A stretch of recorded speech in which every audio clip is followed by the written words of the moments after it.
In the event of a water damage emergency, call PuroClean of Cenla.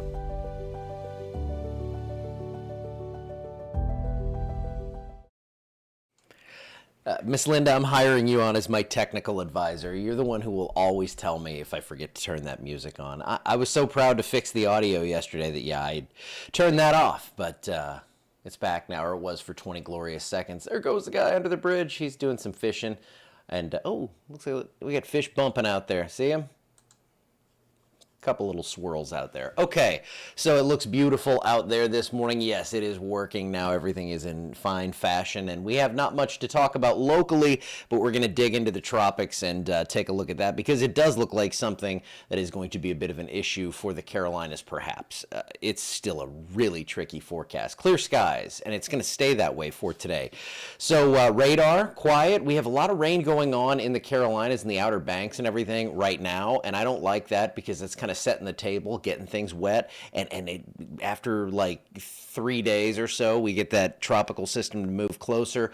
You don't want to have a saturated ground when that hits, and it looks like this thing's going to be a slow mover. So again, I'm usually geared wholly toward Louisiana, but there's not, I mean, it'd be like 30 seconds. So we'll talk about the tropics because that is fairly interesting. Actually, my friend's mom just got back from a cruise. She was out in the Atlantic, and hey, people are going to be out there doing stuff like that, bumping around in those crazy waves. 69 degrees still at 9:30. Yes, I'll take it. 81 in New Orleans. They're always acting a fool down there with those temperatures. It's too warm. I mean, of course, they got the blizzard in the winter, but 70-degree dew points. It's still kind of steamy in New Orleans, all that water around there. 63 dew point here. And yes, I post those, or I share those dew points on these days because that's part of what we're feeling. I mean, that's why it feels so good, because the dew points aren't near 80 like they were about a week ago. Northerly winds, that's going to fix the dew points. And if you are going to be up into Mississippi there for the LSU game at 2:30, looks like it's going to be in the low to mid 80s, lower humidity. It's going to be gorgeous up there at Ole Miss, and going to bring home a Tiger win. I think so. It's going to be tough. I'm going to have that going on with the Auburn A&M game, and that is, I am heading out to A&M. I'm actually going tomorrow because that's my daughter's birthday, and we decided we're going to stay 2 nights. What the heck? Weather's calm. We can make that happen. Sunny skies, 87 degrees, low humidity today. Going to be nice out there, no severe threat in the country. Could be a few storms out there to our east and west, but you can see they are all kind of parting the Red Seas there over us. So, Futurecast, what's that going to look like? Nothing going on, but I like to show it every time. Just kind of got my routine with it. Could be some clouds overnight, so yes, stargazing could be a little limited later if you're, going out 2, 3 in the morning to watch that. But this is the meat of what we're going to talk about here. First off, we have Hurricane Humberto. That thing exploded. This is it's not a massive storm. It's a very intense storm. It's pretty small, actually. But this right now, a Category 4 hurricane and potential tropical cyclone 9 is churning over the Bahamas. So let's go with Major Hurricane Humberto first, 145-mile-per-hour winds. It is now officially forecast to become a Category 5 hurricane. This is going to hook out to sea, so no worries there. But this is, as I've said, going to modulate the track of tropical depression, or I keep saying tropical depression. It is potential tropical cyclone number 9. They wanted to start putting out forecast tracks on this thing. And it's going to come up over the Bahamas, over Andros Island. It's going to get to hurricane status. And then look what happens here. Once it gets off the Carolina coast, I don't think it's necessarily going to just stall like this, but the models are kind of split left and right here.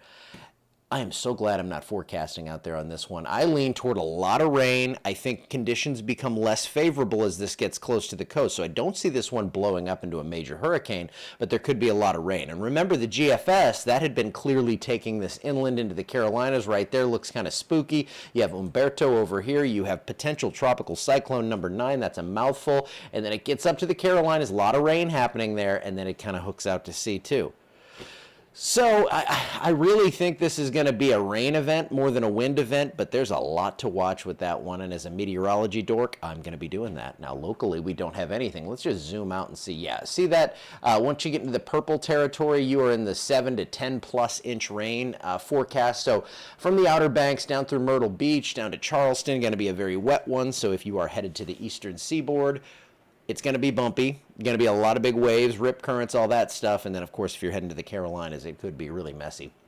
Temperatures in the mid 90s. I'm used to saying that. Mid 80s to near 90. Overnight lows tomorrow morning, you're going to wake up to 58. Tom nailed it this morning at 60, so I require 58 to happen tomorrow morning. And then we're going to see gorgeous weather for the week. I know a lot of us need rain. I'm still going to call it gorgeous weather, even though it is a little warm for my taste. It's going to stay a little warm for my taste through October 11th. And then your rainfall forecast, I just don't see anything big coming. Next 2 weeks, it looks pretty darn quiet out there. So I know you need rain, but we're going to have to go sprinkler style for a while here. And I know, again, if you're a farmer, you can't do that. But it looks like we're just going to have to take what we get here. And hopefully we'll have some gentle rain, just a nice soaking rain here in a couple of weeks. Wouldn't that be nice? No severe threat, just a couple inches of rain. That'd be lovely. All right, I'm going to get out of here for today. I'm trying to think of what I'm going to do. So I'll probably have Tom do an evening one tomorrow. And now I'm going to be going Monday. I'll probably just grab the phone and go live and say, hi, how you doing? Show you Lily, something like that. We can talk about that. But she's turning the big 2-1 tomorrow, so we had to go out and see our baby girl. All right, I will see y'all at some point, Tuesday at the latest, probably sometime Monday. And I hope you guys have a great rest of your weekend.